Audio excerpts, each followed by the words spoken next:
মুক্তাগাছার মুন্ডা খেয়ে ময়মনসিংহ শহর পুরোটা ঘুরে এখন আমি বর্তমানে আছি ময়মনসিংহ মেডিকেল কলেজ হাসপাতালের সামনে।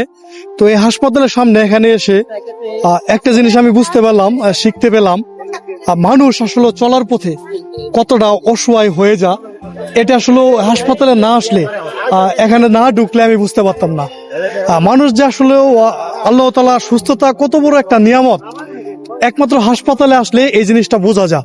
সুস্থ থাকতে আমরা আসলে বুঝতে পারি না যে সুস্থতা আল্লাহ তাআলার কত বড় একটা নিয়ামত। সুস্থ থাকতে আমরা মানুষের সাথে অন্যায়, অবিচার, অনিয়ম করে থাকি, মানুষের সাথে খারাপ কাজ করি। কিন্তু যখন অসুস্থ হয়ে যাই তখনই শুধু বুঝতে পারি সুস্থতা আল্লাহ তাআলার কত বড় একটি নিয়ামত। তো এখানে এসে আমি আল্লাহর কাছে লাখ লাখ শুকরিয়া করি। এখানে আসার আসলে কোনো উদ্দেশ্য ছিল না। আমি ময়মনসিংহ শহর পুরোটা ঘুরে এখান থেকে যাওয়ার বেলা যেহেতু ভাবলাম যে ময়মনসিংহ আমাদের বিভাগীয় একটা শহর, আর এখানে এই মেডিকেল, এত বড় একটা মেডিকেল কলেজ, তো একটু দেখে যাই। তো এখানে ঢুকে অসংখ্য হাজার হাজার রুগী দেখে, এক একজনের এক এক রূপ দেখে ভিডিওটা করলাম।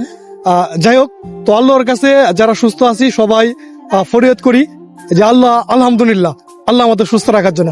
ভালো থাকবেন, সুস্থ থাকবেন।